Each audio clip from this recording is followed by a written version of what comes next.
भाई दूज की कहानी। एक बुढ़िया थी, उसके 7 बेटे और एक बेटी थी। बेटी की शादी हो चुकी थी। जब भी उसके बेटे की शादी होती, फेरों के समय एक नाग आता और उसके बेटे को डस लेता था। बेटा वही खत्म हो जाता और बहू विधवा। इस तरह उसके 6 बेटे मर गए। 7वें की शादी होनी बाकी थी। इस तरह अपने बेटों के मर जाने के दुख से बुढ़िया रो रो के अंधी हो गई थी। भाई दूज आने को हुई तो भाई ने कहा कि मैं बहन से तिलक कराने जाऊंगा। माँ ने कहा ठीक है। उधर जब बहन को पता चला कि उसका भाई आ रहा है तो वो खुशी से पागल होकर पड़ोसन के गई और पूछने लगी कि जब बहुत प्यारा भाई घर आए तो क्या बनाना चाहिए। पड़ोसन उसकी खुशी को देखकर जल भू गई और कह दिया कि दूध से रसोई लेप, घी में चावल पका। बहन ने ऐसा ही किया।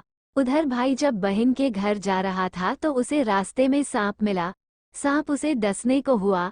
भाई बोला तुम मुझे क्यों डस रहे हो। सांप बोला मैं तुम्हारा काल हूँ और मुझे तुमको डसना है। भाई बोला मेरी बहन मेरा इंतजार कर रही है, मैं जब तिलक करा के वापस लौटूंगा तब तुम मुझे डस लेना। सांप ने कहा भला आज तक कोई अपनी मौत के लिए लौट के आया है जो तुम आओगे। भाई ने कहा अगर तुझे यकीन नहीं है तो तू मेरे झोले में बैठ जा, जब मैं अपनी बहन के तिलक कर लूँ तब तू मुझे डस लेना। सांप ने ऐसा ही किया। भाई बहन के घर पहुंच गया। दोनों बड़े खुश हुए। भाई बोला बहन जल्दी से खाना दे, बड़ी भूख लगी है। बहन क्या करे, न तो दूध की रसोई सूखे नहीं घी में चावल पके। भाई ने पूछा बहन इतनी देर क्यों लग रही है, तू क्या पका रही है। तब बहन ने बताया कि ऐसे ऐसे किया है। भाई बोला पगली, कहीं घी में भी चावल पके हैं या दूध से कोई रसोई लीपे है। गोबर से रसोई लीप, दूध में चावल पका। बहन ने ऐसा ही किया। खाना खा के भाई को बहुत जोर नींद आने लगी। इतने में बहन के बच्चे आ गए। बोले मामा मामा हमारे लिए क्या लाए हो। भाई बोला मैं तो कुछ नहीं लाया। बच्चों ने वो झोला ले लिया जिसमें सांप था। जैसे ही उसे खोला उसमें से हीरे का हार निकला। बहन ने कहा भैया तूने बताया नहीं कि तू मेरे लिए इतना सुंदर हार लाए हो। भाई बोला बहना तुझे पसंद है तो तू ले ले, मुझे हार का क्या करना। अगले दिन भाई बोला अब मुझे जाना है, मेरे लिए खाना रख दे। बहन ने उसके लिए लड्डू बना के एक डब्बे में रख के दे दिए। भाई कुछ दूर जाकर थक कर एक पेड़ के नीचे सो गया। उधर बहन के जब बच्चों को जब भूख लगी तो माँ से कहा कि खाना दे दो। माँ ने कहा खाना अभी बनने में देर है। तो बच्चे बोले कि मामा को जो रखा है वही दे दो। तो वह बोली कि लड्डू बनाने के लिए बाजरा पीसा था, वही बचा पड़ा है चक्की में, जाकर खा लो। बच्चों ने देखा कि चक्की में तो सांप की हड्डियां पड़ी है। यही बात माँ को आकर बताई तो वह बावड़ी सी होकर भाई के पीछे भागी। रास्ते भर लोगों से पूछती कि किसी ने मेरा गैल बाटोई देखा, किसी ने मेरा बावड़ा सा भाई देखा। तब एक ने बताया कि कोई लेटा तो है पेड़ के नीचे, देख ले वही तो नहीं। भागी भागी पेड़ के नीचे पहुंची, अपने भाई को नींद से उठाया। भैया भैया कहीं तूने मेरे लड्डू तो नहीं खाए। भाई बोला ये ले तेरे लड्डू। नहीं खाए मैंने, ले दे के लड्डू ही तो दिए थे। उसके भी पीछे पीछे आ गई। बहन बोली नहीं भाई, तू झूठ बोल रहा है, जरूर तूने खाया है। अब तो मैं तेरे साथ चलूंगी। भाई बोला तू न मान रही है तो चल फिर। चलते चलते बहन को प्यास लगती है। वह भाई को कहती है कि मुझे पानी पीना है। भाई बोला अब मैं यहाँ तेरे लिए पानी कहाँ से लाऊं, देख दूर कहीं चील उड़ रही हैं, चली जा वहाँ शायद तुझे पानी मिल जाए। तब बहन वहाँ गई और पानी पीकर जब लौट रही थी तो रास्ते में देखती है कि एक जगह जमीन में 6 शिलाएं गड़ी हैं और एक बिना गड़े रखी हुई थी। उसने एक बुढ़िया से पूछा कि ये शिलाएं कैसी हैं। उस बुढ़िया ने बताया कि एक बुढ़िया है, उसके 7 बेटे थे। 6 बेटे तो शादी के मंडप में ही मर चुके हैं, तो उनके नाम की ये शिलाएं जमीन में गड़ी हैं। अभी 7वें की शादी होनी बाकी है। जब उसकी शादी होगी तो वह भी मंडप में ही मर जाएगा, तब ये 7वीं शिला भी जमीन में गड़ जाएगी। ये सुनकर बहन समझ गई ये शिलाएं किसी और की नहीं बल्कि उसके भाइयों के नाम की हैं। उसने उस बुढ़िया से अपने 7वें भाई को बचाने का उपाय पूछा। बुढ़िया ने उसे बतला दिया कि वो अपने सातवें भाई को कैसे बचा सकती है। सब जानकर वो वहां से अपने बॉल खुले करके पागलों की तरह अपने भाई को गालियां देती हुई चली। भाई दूज की कहानी, भाई दूज कथा, भाई दूज की कथा इन हिंदी, भोबिड स्टोरी इन हिंदी। भाई दूज 2021। भाई दूज भारत में मनाए जाने वाला एक बहुत ही महत्वपूर्ण पर्व है जो कि भारत के कोने कोने में मनाया जाता है। भाई दूज एक हिंदू त्योहार है जो भारत और नेपाल में मनाया जाता है। ये पर्व हिंदू धर्म के अनुयायी द्वारा मनाया जाता है। ये पर्व भाई और बहन के पावन रिश्ते के महत्व को दर्शाता है। इस दिन के अनुष्ठान और उत्सव रक्षा बंधन जैसे लोकप्रिय उत्सव के समान हैं। इस विशेष अवसर पर भाई अपनी बहनों को कई उपहारों देते हैं और बदले में बहनें अपने भाइयों को मिठाई देती हैं। भाई दूज की कहानी, आइए अब हम आपको भाई दूज व्रत कथा, भाई दूज कथा इन हिंदी, भाई दूज कथा स्टोरी इन हिंदी। भाई दूज की कथा इन हिंदी, भाई दूज कथा इन हिंदी पीडीएफ। भाई दूज पर कविता, भाई दूज की लोक कथा, भैया दूज शायरी। भाई दूज कहानी, भाई दूज कहानी इन हिंदी, भाई दूज कहानी। भाई दूज कहानी इन हिंदी, भाई दूज की कहानी हिंदी। माँ आदि की जानकारी देंगे। एक बुढ़िया थी, उसके 7 बेटे और एक बेटी थी। बेटी की शादी हो चुकी थी। जब भी उसके बेटे की शादी होती, फेरों के समय एक नाग आता और उसके बेटे को डस लेता था। बेटा वही खत्म हो जाता और बहू विधवा। इस तरह उसके 6 बेटे मर गए। 7वें की शादी होनी बाकी थी। इस तरह अपने बेटों के मर जाने के दुख से बुढ़िया रो रो के अंधी हो गई थी। भाई दूज आने को हुई तो भाई ने कहा कि मैं बहन से तिलक कराने जाऊंगा। माँ ने कहा ठीक है।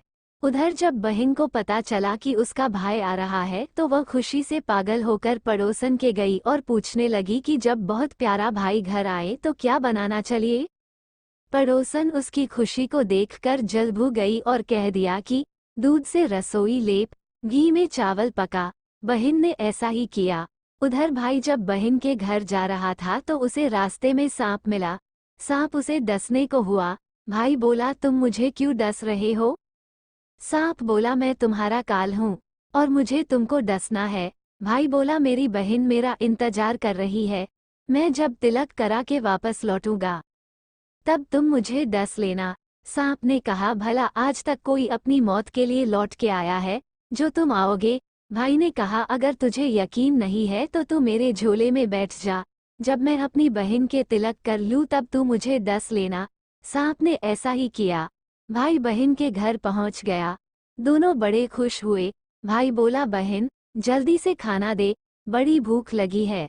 बहन क्या करे, न तो दूध की रसोई सूखे न ही घी में चावल पके। भाई ने पूछा बहन इतनी देर क्यों लग रही है, तू क्या पका रही है। तब बहन ने बताया कि ऐसे ऐसे किया है। भाई बोला पगली, कहीं घी में भी चावल पके हैं या दूध से कोई रसोई लीपे है। गोबर से रसोई लीप, दूध में चावल पका। भाई दूज कथा। बहन ने ऐसा ही किया। खाना खा के भाई को बहुत जोर नींद आने लगी। इतने में बहन के बच्चे आ गए। बोले मामा मामा हमारे लिए क्या लाए हो। भाई बोला मैं तो कुछ नहीं लाया। बच्चों ने वो झोला ले लिया जिसमें सांप था, जैसे ही उसे खोला उसमें से हीरे का हार निकला। बहन ने कहा भैया तूने बताया नहीं कि तू मेरे लिए इतना सुंदर हार लाए हो। भाई बोला बहना तुझे पसंद है तो तू ले ले, मुझे हार का क्या करना। अगले दिन भाई बोला अब मुझे जाना है, मेरे लिए खाना रख दे। बहन ने उसके लिए लड्डू बना के एक डब्बे में रख के दे दिए। भाई कुछ दूर जाकर थक कर एक पेड़ के नीचे सो गया। उधर बहन के जब बच्चों को जब भूख लगी तो माँ से कहा कि खाना दे दो। माँ ने कहा खाना अभी बनने में देर है। तो बच्चे बोले कि मामा को जो रखा है वही दे दो। तो वह बोली कि लड्डू बनाने के लिए बाजरा पीसा था, वही बचा पड़ा है चक्की में, जाकर खा लो। बच्चों ने देखा कि चक्की में तो सांप की हड्डियां पड़ी है। यही बात माँ को आकर बताई तो वह बावड़ी सी होकर भाई के पीछे भागी। रास्ते भर लोगों से पूछती कि किसी ने मेरा गैल बाटोई देखा, किसी ने मेरा बावड़ा सा भाई देखा। तब एक ने बताया कि कोई लेटा तो है पेड़ के नीचे, देख ले वही तो नहीं। भागी भागी पेड़ के नीचे पहुंची। अपने भाई को नींद से उठाया। भैया भैया, कहीं तूने मेरे लड्डू तो नहीं खाए? भाई बोला, ये ले तेरे लड्डू। नहीं खाए मैंने, ले दे के लड्डू ही तो दिए थे। उसके भी पीछे पीछे आ गई। बहन बोली, नहीं भाई, तू झूठ बोल रहा है, जरूर तूने खाया है। अब तो मैं तेरे साथ चलूंगी। भाई बोला, तू न मान रही है तो चल फिर। चलते चलते बहन को प्यास लगती है। वह भाई को कहती है कि मुझे पानी पीना है। भाई बोला, अब मैं यहाँ तेरे लिए पानी कहाँ से लाऊं? देख, दूर कहीं चील उड़ रही हैं, चली जा, वहाँ शायद तुझे पानी मिल जाए। तब बहन वहाँ गई और पानी पीकर जब लौट रही थी तो रास्ते में देखती है कि एक जगह जमीन में 6 शिलाएं गड़ी हैं और एक बिना गड़े रखी हुई थी। उसने एक बुढ़िया से पूछा कि ये शिलाएं कैसी हैं। उस बुढ़िया ने बताया कि एक बुढ़िया है, उसके 7 बेटे थे। 6 बेटे तो शादी के मंडप में ही मर चुके हैं, तो उनके नाम की ये शिलाएं जमीन में गड़ी हैं। अभी 7वें की शादी होनी बाकी है। जब उसकी शादी होगी तो वह भी मंडप में ही मर जाएगा, तब ये 7वीं शिला भी जमीन में गड़ जाएगी। ये सुनकर बहन समझ गई ये शिलाएं किसी और की नहीं बल्कि उसके भाइयों के नाम की हैं। उसने उस बुढ़िया से अपने 7वें भाई को बचाने का उपाय पूछा। बुढ़िया ने उसे बतला दिया कि वो अपने 7वें भाई को कैसे बचा सकती है। सब जानकर वह वहां से अपने बॉल खुले करके पागलों की तरह अपने भाई को गालियां देती हुई चली। भाई दूज की कथा इन हिंदी भाई के पास आकर बोलने लगी, तू तो जलेगा, कुटेगा, मरेगा। भाई उसके ऐसे व्यवहार को देखकर चौंक गया, पर उसे कुछ समझ नहीं आया। इसी तरह दोनों भाई बहन माँ के घर पहुंच गए। थोड़े समय के बाद भाई के लिए सगाई आने लगी। उसकी शादी तय हो गई। जब भाई को सहरा पहनाने लगे तो वो बोली, इसको क्यों सहरा बंधेगा? सहारा तो मैं पहनूंगी, ये तो जलेगा, मरेगा। सब लोगों ने परेशान होकर सहरा बहन को दे दिया। बहन ने देखा उसमें कलंगी की जगह सांप का बच्चा था। बहन ने उसे निकाल के फेंक दिया। अब जब भाई घोड़ी चढ़ने लगा तो बहन फिर बोली, ये घोड़ी पर क्यों चढ़ेगा? घोड़ी पर तो मैं बैठूंगी, ये तो जलेगा, मरेगा। इसकी लाश को चील कौवे खाएंगे। सब लोग बहुत परेशान। सब ने उसे घोड़ी पर भी चढ़ने दिया। अब जब बारात चलने को हुई तब बहन बोली, ये क्यों दरवाजे से निकलेगा? ये तो पीछे के रास्ते से जाएगा, दरवाजे से तो मैं निकलूंगी। जब वो दरवाजे के नीचे से जा रही थी तो दरवाजा अचानक गिरने लगा। बहन ने एक ईंट उठाकर अपनी चुनरी में रख ली।